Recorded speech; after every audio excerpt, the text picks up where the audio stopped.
Oh. Let's see here. Oh, wow, that's really loud. Oh, my God. Oh, that was really loud. Hold on.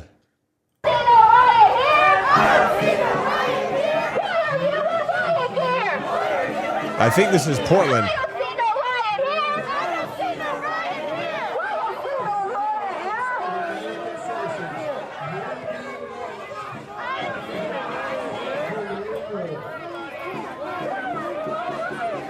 Man, it's just so weird.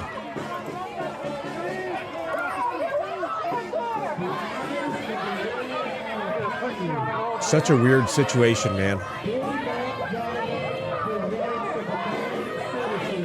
I have a friend who is the Israeli equivalent of Navy SEALs. He doesn't think they will stop until they have full control. You might be right. I don't know. I think this is in Portland right here. I don't understand why the Palestinian flag gets brought to ICE facilities, because it doesn't make sense to me, you know, because like the Palestinian flag doesn't have anything to do with immigration enforcement in the United States. You know, it's like ideologies bleeding together into, you know what I mean? Like it just seems odd. It seems out of place to me. Pretty big YouTuber said he was going to the Portland protests tonight to see what was going on. Because they are paid to be there. Yeah, it's possible. There's definitely paid protesters. People have definitely seen that.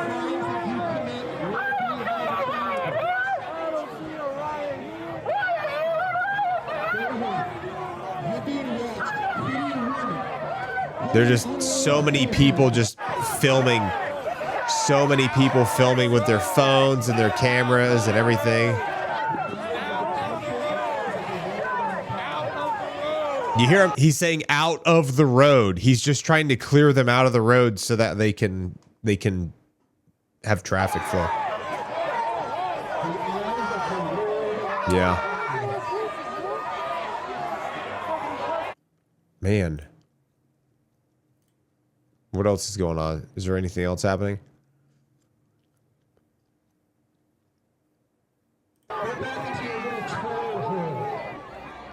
Yeah, apparently this is, I don't know who Freedom News TV is, but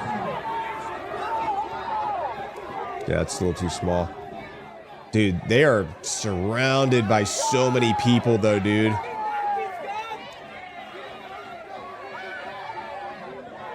Fuck off, Nazis! Do you hear that? Did you hear that guy? He said he's calling them Nazis, man. It's like, bro, we got to stop using that. We got to stop throwing that word around like it's like, that's like just the people have totally taken away the meaning and the value and the impact of what the word Nazi means.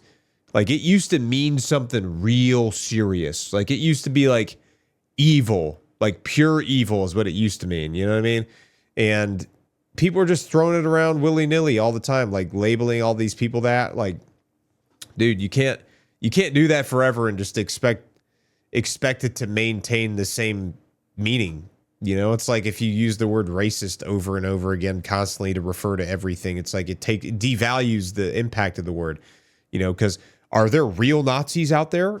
Yes, 100%. You know, are there real racists out there? Yes, 100%. Should that both be denounced? Yes, 100%. Yeah, like there should be like no, like unequivocally everybody on every side of every political spectrum should be able to denounce like Nazis and racists, right? But just because somebody has a different point of view or a different perspective than you and that you disagree with doesn't mean that they're racist. It doesn't mean that they're a Nazi, you know? And you just can't be using those words all the time, man. It's not, it takes away the value and the meaning of it. It's supposed to mean something serious. And it's unfortunate because there are real evil people out there. You know, there are real evil people out there that believe in those belief systems that those two ideologies have. And, you know, law enforcement, maybe, okay, there's probably going to be one or two here and there mixed into like every group of people that are bad, right? But I would say the majority of people are generally just like trying to do their job, trying to do the best they can. You know?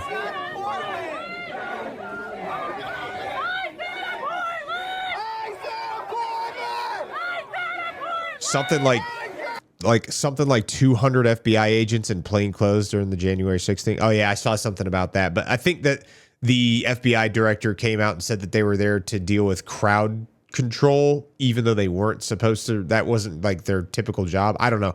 I have to look up more into that. I'm not super deep into like what all of the stuff came out about that.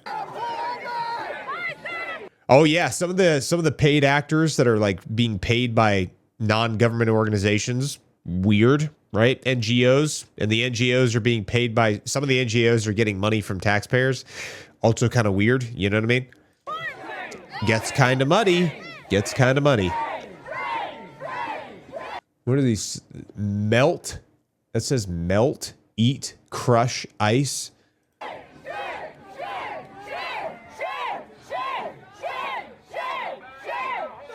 What are they even saying?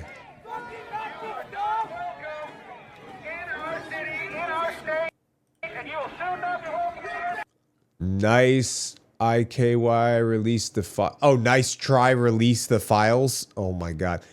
No feds in PDX. That must be Portland. Yeah, I think this is Portland. I'm pretty sure.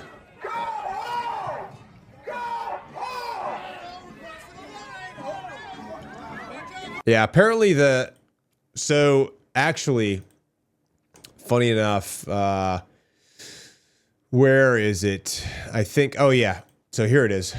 The Secretary of War released a memorandum for the Adjutant General Oregon National Guard on September 28th, which is today when we're talking about this, through the governor of Oregon. Subject: calling members of the Oregon National Guard into federal service. On June 7th, 2025, the President of the United States called forth at least 2,000 National Guard personnel into federal service pursuant to Section 12406 of Title 10 U.S. Code to protect U.S. Immigration and Customs Enforcement and other government personnel who are performing federal functions, including the enforcement of federal law, and to protect the federal property at locations where protests against these functions are occurring or are likely to occur based on current threat assessments and planned operations. The President signed a copy of the attached memorandum to effectuate the calling forth of these service members. This memorandum further implements the President's direction. 200 members of the Oregon National Guard will be called into federal service effective immediately for a period of 60 days. The Chief of the National Guard Bureau will immediately coordinate the details of the mobilization with you in coordination with the Chairman of the Joint Chiefs of Staff and Commander, U.S. Northern Command. The mobilized service members will be under the command and control of the Commander, U.S. Northern Command. Signed, Pete Hegseth. So, yeah, it looks like they're going to be deploying 200 members of the Oregon National Guard for a period of 60 days to Portland. So I remember seeing that. That's, you know, if they feel like they need to, I guess that's what they're doing. So they must feel the need to do that. I don't know where this was taken, but it looks like there's going to be a whole lot of people out there. Where is this? Broadview. This is Chicago. Yeah. More Chicago. Nope. Let's see. I am so happy that Trump is sending the National Guard in here. I live in this building. We both live in this building. We've been asking for help for months, and we're finally going to get it. When do you think they're coming? When? Not soon enough, man. Not soon Okay, enough. so this is that same area. So you can see that red sign in the background. This is the same ICE location in Portland, Oregon. And this guy says that he's happy. He says he lives in this building over here. I want him to come in and mess them up and just annihilate these people. Whatever force they need. Whatever force they need. Gals like her and the other people that live in the building, they're the ones that I'm concerned about. So they're afraid to come out of the building. So, you know, I've been coming out every night. Yeah, that would be a tough one, man. If you live right across the street from the ice facility and you just need to get to and from work or something, or you need to walk your dog, you like, you know, you have to go through all this stuff in the background here every time you go outside of your house. Like, that would suck, man. Every day to help them to make sure that they're okay. She won't even leave. It's gonna be a mess. Are you afraid of the protesters? Very. It's an extreme mob mentality to me, which means nothing is as it should be. So are you excited that Trump's deploying the troops here? Very excited. I cannot wait. I can't wait for them to leave. Forever and ever. Amen. And if they don't leave, I'm gonna bring in the gypsy jokers. The gypsy chokers. Yeah, well, that's there's a lot going on, man. There's a lot going on. I think it's gonna be, dude, it's gonna be an interesting week. It's gonna be an interesting week.